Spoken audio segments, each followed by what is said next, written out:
In today's video, I'm going to be sharing with you guys an outline describing the healthiest way to add meat or animal products to a high carb, low fat, a plant-based, or a vegan diet.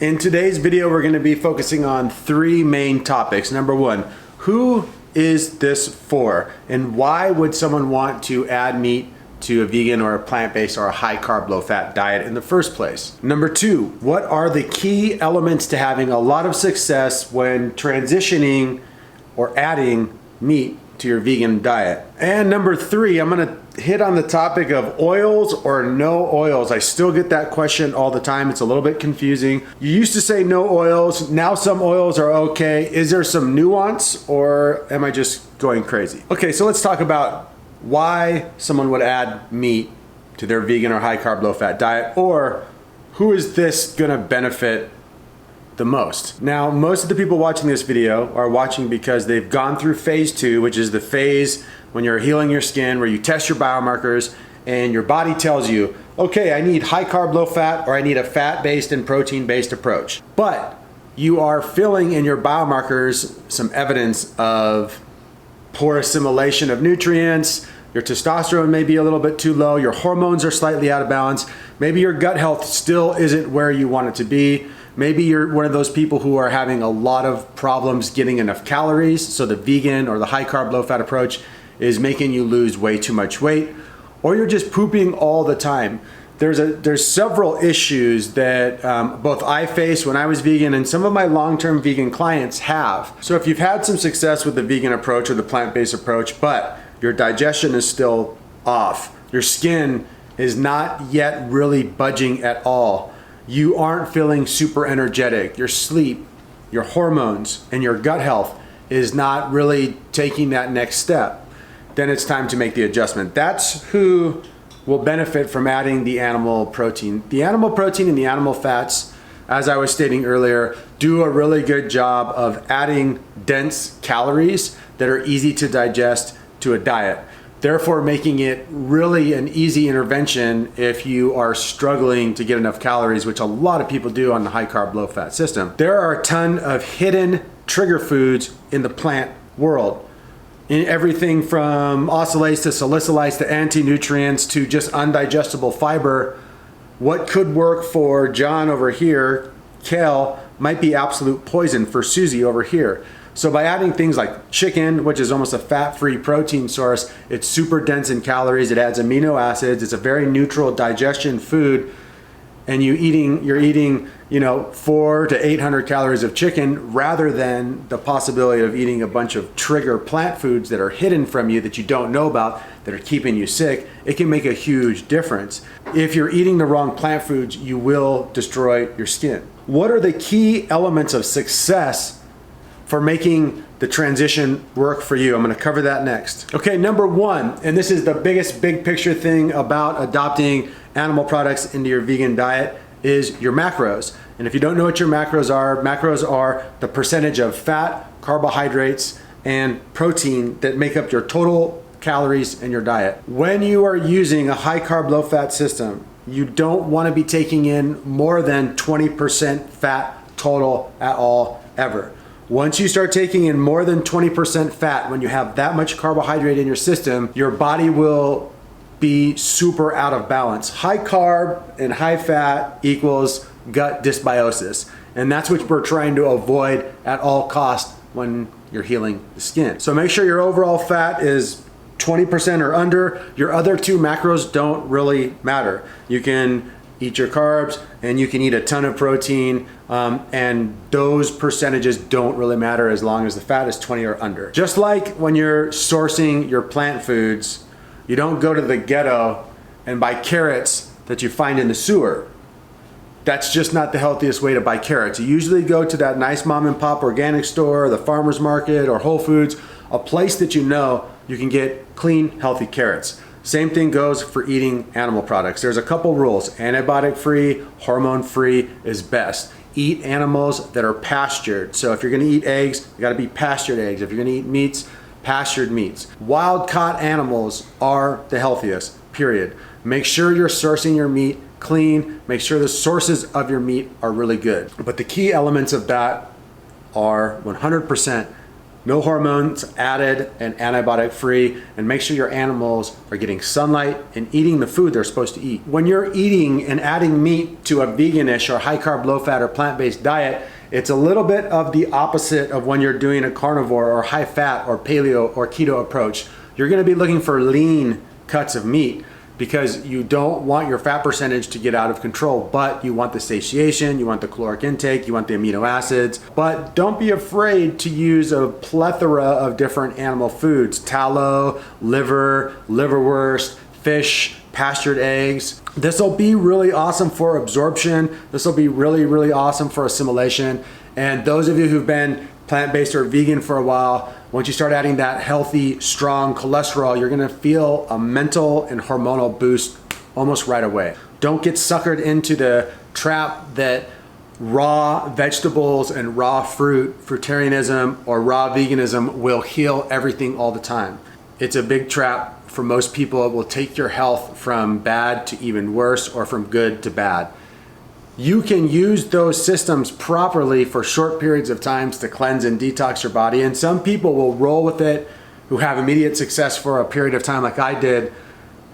But you have to make sure that you're paying attention to your biomarkers. And if your biomarkers are not doing well on that diet, don't kid yourself and fantasize that a raw vegan approach will heal everything, because it won't. Okay, so here's a question that oils or no oils. If you're on a high fat diet, you're eating a carnivore diet, a paleo diet, a keto diet, a primal approach, you're getting most of your calories from fat and protein, adding some oils that are well chosen like MCT or some high quality oils will not mess you up. If you're on that diet, you still don't want to go crazy with oils though. You want to get your calories from whole, real foods. Now, if you're on a high carb, low fat system, which means if you have 20% of your calories or less coming from fat and the rest is coming from carbs and protein, that means you're high carb. If you're using that approach, do not eat oils at all. It's like napalm or poison. Carbohydrates and oils do not mix well together. It causes the very thing that you're trying to avoid and that you're trying to heal: gut dysbiosis. It creates an uncomfortable, bacteria, fungal-ridden cesspool of nastiness in your stomach, your gut, your small and large intestine, your colon.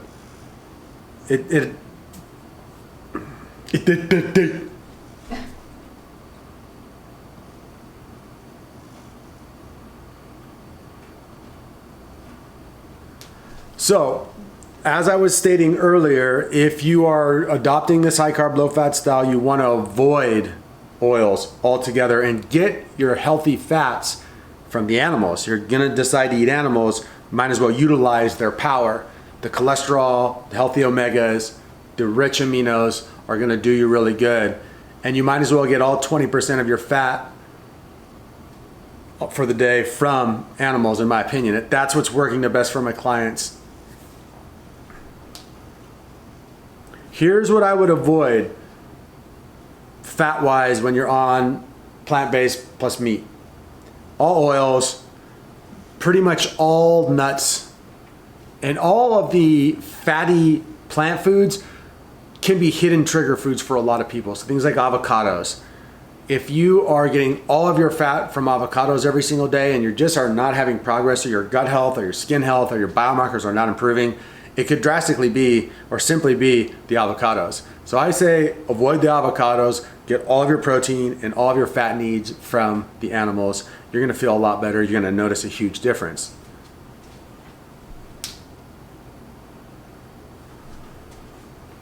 Okay guys, I dropped a lot of information on that video, so if you have questions or comments, remember, leave them down below. Some of you are probably gonna ask, Rob, what's up with your finger? So I'm doing some work on my van and I have an impact drill, and me and my lady are putting in a window, and the impact drill goes deep into my finger, which had previously been burnt, like this one, by touching something so hot that it soldered my skin. So that's what this Band-Aid is for.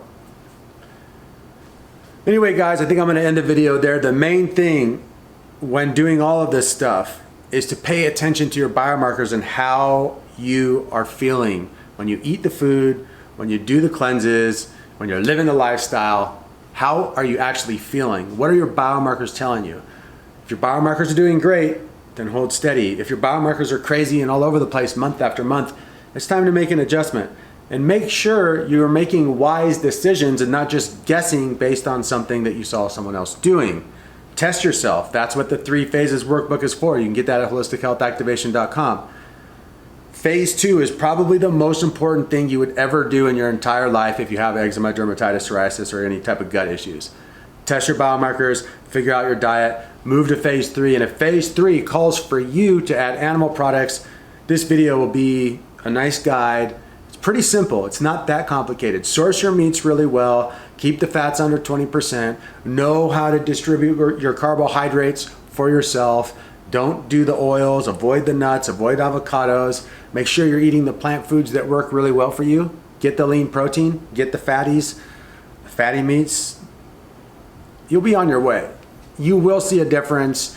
And the last question that I'll probably hit on this video is, so if I make this adjustment and I'm still not seeing any improvements on my biomarkers, how many weeks, how many months should I go before I actually try something totally new, like a high fat approach?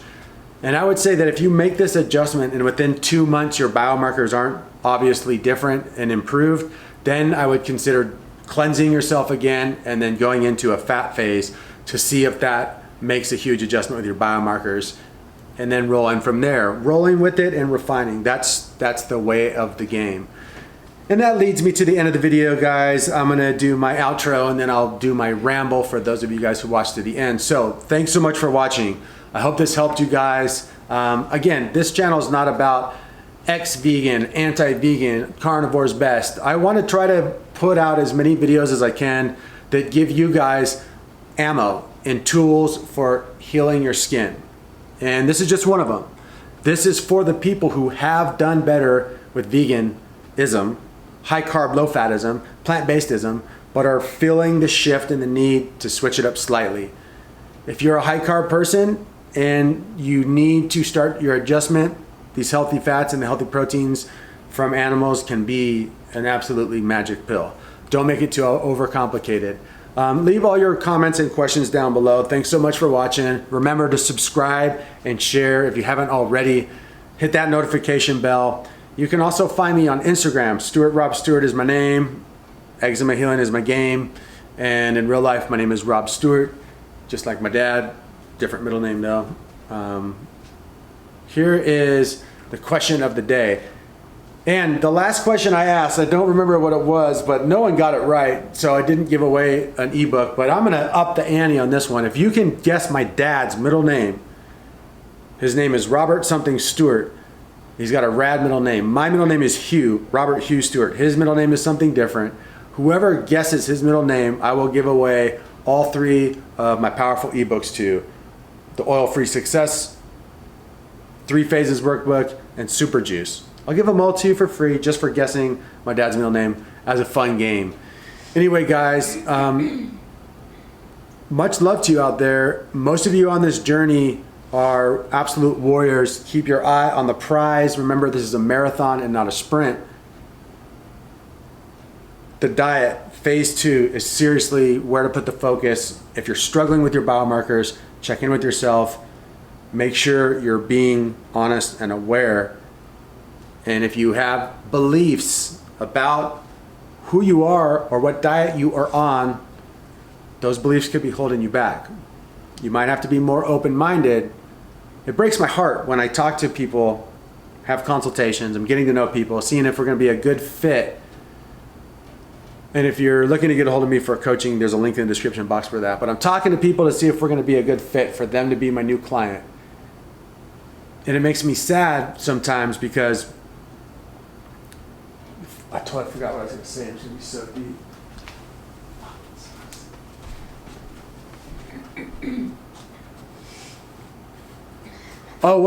Here's what I was going to say.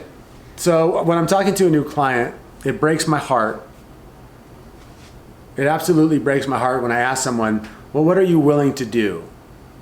let's say I'm talking to a vegan person or a person who's high carb, low fat, and I say, well, I don't really have a dogma. I go where the data takes me, and you know, how far are you willing to stretch your diet? Are you wanting to stay vegan no matter what? Or if eating animal foods will clear up your skin and help you have a better life, would you do that? And when people tell me no, I get it, because they have their morals and I have no issue with that. People got to do what they have to do in life. Their spiritual and emotional approach is up to them.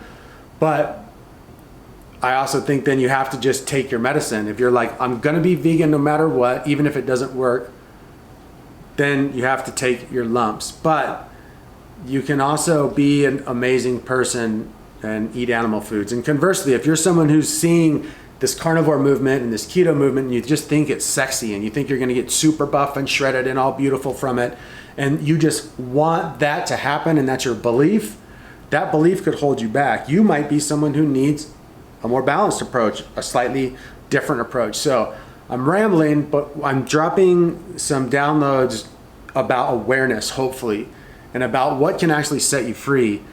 And my last transition that I made from being vegan to now being kind of a keto-ish primal dieter, and feeling absolutely amazing, by the way, was a moral dilemma and a belief dilemma for me personally.